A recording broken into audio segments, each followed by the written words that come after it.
What is good, guys? Welcome to my channel. So in today's video, we're gonna get into the reunion. It wasn't that good. So first, it started with Virginia and Devin. Like, Virginia's looking good. Like, girl, very cute. I love her outfit. Period. She was looking good, and with a hairdo too. Like, girl, you ate. So Virginia basically starts off with number one, we had different values. We knew that. The politics thing, it was never going to work. But we just were not in alignment on some really important things. Like what important things, Virginia? Devin told me a lot about his core values, something that he did not want to talk about on camera. But stylishly, Virginia let us know Devin's views. Because she was like, I'm not going to let you guys know his values, but I'm going to let you know mine. I 100% support the LGBTQ community. I also believe that women should have the decision to choose if they want to have an abortion or not. Me, I can look past certain things, and I think that you can be together and have a relationship and not completely agree on everything. And I think a big thing with me as a Christian is to love everyone. And yeah, it's just trying to say, guys, I don't want to do too much. I don't want to talk too much. Let's close this book because we're not going to talk about it. You have like a different opinion in contrast to a large scale of people on social media, I have to say. Because there are many people putting their opinion on social media and they have completely different views, but social media pushes a narrative that this is what everyone must believe in. This is the only values and beliefs everyone must adhere to, and that's not what it is. Many people have different views. So Devin's like, he don't want to talk about it on camera. I understand, because people ain't nice to you if you got different views. The night before the wedding, I went to his hotel room and I saw a note from an ex-girlfriend on his nightstand. There was no mention of him seeing the girl, and we had spent the whole day together. So it just kind of created a little distrust. And there was nothing really in the note. It was just like the girl is saying, like, you know, she's happy if you found Virginia and everything. she's not really, that's not who I see her as, my ex. She's one of my best friends. You met that they were dating? No, I didn't know that. I was told that by his mom. Devin, why didn't you let the girl know? Like, you have this girl talking to Virginia, but you already dated, and she's thinking like, oh, this is his best friend. But you're close, your BFF with your ex, it's questionable. But the girl's got a guy, so I don't really think it's a big deal. But it's a bit weird that you didn't really let the girl know. And also the mother. That lady told too much. 3 or 4 days before the wedding, I ran into his mom at a basketball game. She approached me and she was really happy and said, did Devin tell you that my boss gave you guys a $1,000 check for your wedding present? So when my mom gave me the check, I was just holding on to it until we actually got married. And then when we got married, we're together. It was an excuse, that boy. It's valid now because he's like, you know, I kept it till we get married. He was like, I was gonna let you know that we got this money after we get married. that was a valid excuse now. Because it looks like man just wanted to keep the money, but now it's like, you know, I wanted to see like if you want to marry me or not. Like, if you're not gonna marry me, like, you ain't gonna get this $1,000. That's what he said. He stopped talking to me completely after the wedding. I called him for about a week and then he stopped answering my phone calls. He's continued to go around and tell everybody that I ghosted him. So I absolutely didn't say that. Never reached out to you. All three of us are wrong. These two came up to me very drunk, asking.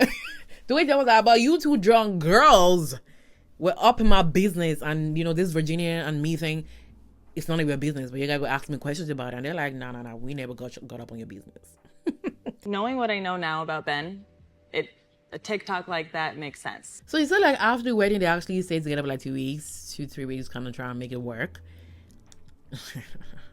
Sarah, you went out there saying no to the guy. That ego, you bruised it. And Ben is like, okay, let's kind of be together so then I can break it off with you and hurt you the same way you hurt me. That's how I saw it. That's exactly it. Like, if you said no to the guy, don't do it. Don't go back there, Sarah. He's here for this revenge time. It's demon time for him. So she basically said, like, you know, even the Paul, like, she basically said she has like a 3-month contract with, because she's a nurse with another kind of hospital, and she's gonna go there. It's in Nashville. So once they get out, they'll kind of go there for the 3 months, and he works remote, so they'll just get their place together. He will do his work. I thought Ben was going to be in Nashville that week with me, and so I was confused. That was out of left field, and I texted him. He sent, I believe it was 3 very scripted apologies, and I noticed that he removed me from Find My Friends. Up to it, but that Friday night date, I remember it coming to a pretty certain end. Yeah, Sarah and I had a long talk before she went to Nashville, and my understanding was that we were broken up when she left. Girl, I thought we broke up. After that Friday night date, I thought I made it straight, like it was over. But Sarah didn't get the memo. Like, she just thought they were together. We broke up, and I checked up on you to ensure, like, after you left to Nashville, I was checking up on you, giving you all this text. But then once I found out that you got to Nashville safely, I removed you. No, I said we should just be ready for the reunion and be on good terms for the reunion. No, you said because they're going to ask about values, we should rehearse reunion questions. I don't remember it like that. Period. Ben's like, you know, I need PR. I need to save face. So let me get on good terms with Sarah and call it a day. At least it was truthful with Sarah and say, I'm only here because Jimmy advised me to be here. And then so the reunion kind of go okay. Next is Monica and Joey. Like, Joey, he's not what we think he is. He's not who we think he is. That guy was not into Monica. It was friends. And like, for people saying like we need to apologize to his sister, absolutely not. I would never apologize. I would not apologize to Nicole. Like, nobody should apologize to Nicole. She's uttered that word. I must marry first because I'm older than you. Whether Joey or any other guy, that word should not have been uttered out. Like, you don't even have to like Joey. Like, you could, like, she said she's so good at reading people. Like, you could just say, I can read that he's not really feeling you. Good advice to Monica. But don't say, like, she married first. Like, that's jealousy. It's jealousy. But anyway, Joe was not into Monica. Monica was looking good. Like, she was looking real good. Like, the makeup was eaten. Like, Watching it back was very, very difficult because it was a slap in the face. I do kind of feel like we could never get out of the friend zone. And that was kind of how I felt. And the big reason for me was her sister. Monica said, my sister's my best friend. And I'm like, awesome. My sisters are my best friend. So when I wasn't accepted, I think that definitely took a toll on me and definitely probably kept me in that zone. That's not a good excuse. That's a minuscule excuse. It's a minuscule excuse because we know Nicole, she got her own thing, but at least she tried. She tried with a photography thing, and Monica has kind of let the sister know that I like this guy, call it a day. And the sister kind of bought out. That's what I see there. She may have things to say, but Monica has put her foot down. That sister, I got this. I found this out a month ago. He slid into one of the other cast members' DMs after he saw her. And I felt like we had a lot of different good connections in the pods, and I just reached out and To said who? to Madison. And I was like, hey, it was good seeing you. Liked your pink hair. He was like, loving the pink hair, wish we could have talked more. There's a difference there, Joey. It's giving, we had connection to pods, so let's just get into it. Joey had told me that Madison was coming on to him at bars and was after him. Joey likes Madison, or Joey just kind of using Madison to kind of let Monica know I ain't that into you. Madison coming on to Joey, like, I don't see it. I really don't. I'm sorry, I don't see it. So I went up to Madison and like, is this true? And Madison said, absolutely not. And so we both pull him aside and we're like, what is that about? And he says, Monica, I didn't say that. Joey, why you lying? How can Monica go to Madison and say, Joey told me that you're coming on to him? And then how can she make that up? Like, it's something you can't make up. It's even embarrassing to go to a girl and ask about, are you coming on to my man? Like, it's kind of weird. But Monica did it anyway, just to cut things straight, because she's like, obviously, she probably believes like Madison is her friend, so she's like, let's get things straight. That's it. Like, how could she possibly come to that conclusion? And you said maybe it was a joke.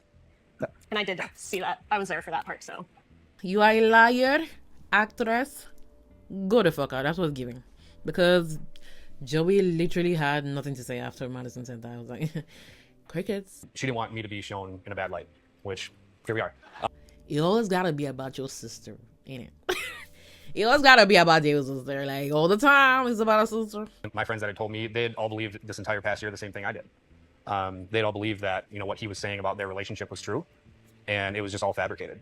And you also had texted Lauren about that. And Lauren was like, thanks for the text, but I knew all this. I told you all this.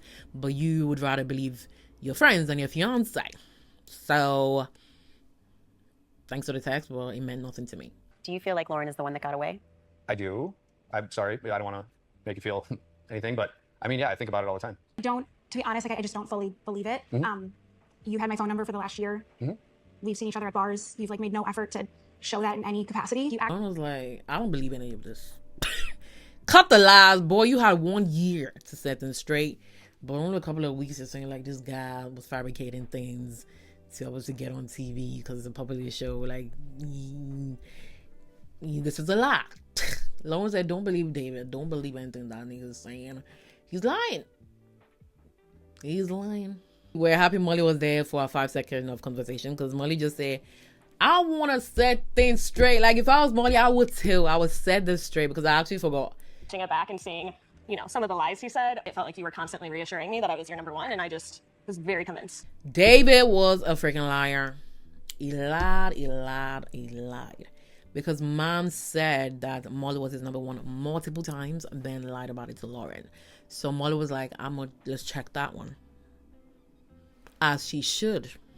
And that was literally what she gave. Justice for Madison. Like, I don't know why people hate Madison so much. Like, what does she do? What does she do? I'm with Madison. I'm sorry. I'm with Madison. Meg, there's something about Meg. There's something about Meg. Like, why is she starting two men? Two men that are basically bitter that, you know, they didn't get Madison. And Meg is the second choice. Oh my God. Cringy. Yeah. Oh, Meg and I are best friends. Tried dating a couple of times throughout the last year. Ended up in a spot where we kind of both felt like something was off. Like, you never worked in the pods and you thought it would work outside. Yeah, it was never going to work. Megan, you were the second choice. And even you try to date this guy and it still didn't work. And you can tell, like, Meg is still into this guy, but this guy is just straight not into the girl. And the witch was defending that guy with her life. Like, she bet her life on that guy. Like, she was standing beside him like they were married. Crazy to see how different she was in the different dates between the two of us. It was almost like two different people. I didn't see that she was pretending. I just feel like it was different conversations, different vibe. I was kind of envious that Alex could kind of be a little more cautious, see things for what they were. There were things that were said that made me to believe that she was kind of all in on me. But I think ultimately I wanted you to be a little bit more honest. I committed to you was because I felt pressured to do so. Might as well, like, she tried her best to end things with Mason. I saw it. She did try. She was giving it off like, you know, I'm more into Alex. You can go to Meg. She was giving that vibe. But Mason, I don't know what Mason was feeling under pressure. Mason was feeling under pressure, and that's on him. It's not on Madison. I know you say you don't fault Mason for anything, but you just did an interview calling him manipulative. Like, Meg, shut up. Meg was doing too much. Like, why is she butting in? Why is she butting? Like, she's standing up for this man, like, they're together. But yeah, I did feel a little manipulated. I really appreciate that you think I am smart enough to manipulate someone. I think it's pretty obvious I could never do that. Where's the proof? But what I can see is that it was pressured, but, like, the pressurization is on you. Like, you came on Love is Blind to marry someone, and you're letting girls push you around. Pressurization is gonna and push you to commit to someone, marry someone. Like, don't be stupid. You are a man. You don't be pushed to make stupid decisions. Like, stand up. Back. Because when I saw you at the bar a couple months ago, you apologized to me for treating me like that. That was the same night where you conveniently told me that you had feelings for me. A month I before never said that. Mason, I don't believe that. I don't believe it. I'm sorry. Madison, she never liked Mason in the pubs. I'm so sorry. I didn't see it there. Like, I feel like at the start, maybe, but she's definitely leaning toward Alex more. I apologize to you for not seeing your red flags and not addressing them. That's a lie. Ain't nobody gonna go to someone and say, sorry, I didn't see your red flags. You're calling for a fight. Because I take full accountability of myself ruining it with Meg does not disqualify all the things that you did and your role that got me to the point where I got. She didn't put you in this position. You put yourself in it. Mason is giving bitter. It's giving bitterness. It's giving bitterness. I think that's really strange for you to say that I was manipulating the situation when you were a completely different person on and off camera. But you say Mason is weird. He didn't have friends. And you completely turn on Mason the minute the cameras are off. Madison takes out the receipts. But, girl, the receipts did not do justice. Like, the receipts were not enough. You know, she was like, this is all I could fit under my bra, but girl, you can fit more into it. You can give us a portfolio. They wore their first impression outfits when they met up. 3 skull emojis. That doesn't seem like a friend. I told you a lot of stuff in confidence that wasn't meant for other people to hear, and now I feel like the bad guy. Skull emoji? That's definitely not a friend then.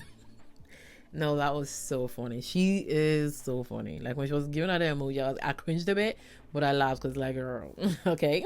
So basically, the receipts basically shows that he definitely said some bad things, but he was like, in that message, he's like, he's not gonna do it anymore. You know, he's done enough. I don't know, like, what Madison did. Like, nobody believed my girl Madison. Like, justice for Madison. Justice for Madison. And how she came back and told every single one of us she broke up with Alex. It was mutual with Alex. And yet we can all clearly see Alex is the one that broke up with you. I never said that. Meg comes in again. It's like, Megan, no one called you. You look good, though. I love the blue dress. Everything is giving. But can you just stay there, sit there pretty? Let Alex talk for himself. Like, we don't need no babysitter here. To sign up for these two losers. They're losers in my eyes. Alex and Mason. Losers. I'm sorry. They're giving They're not, those people ain't ready for marriage. Like, they're not manly enough. They're not. He's not your friend. Like, he talks shit about you guys, like, openly. You're still starting off with this guy, like, make it make sense. Madison's on her own. Girl, stand on your own truth. Just call it a day. Like, stop.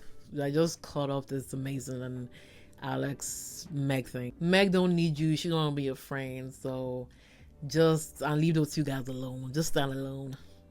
You got other girls there. You got Lauren. You got Monica. You got Virginia. You got people. You got other people. You got Molly. You got Molly. I like Molly. You got other girls. Meg's not with you. She with the guys. And that is the wrap of the video. Thank you so much for watching. Please subscribe.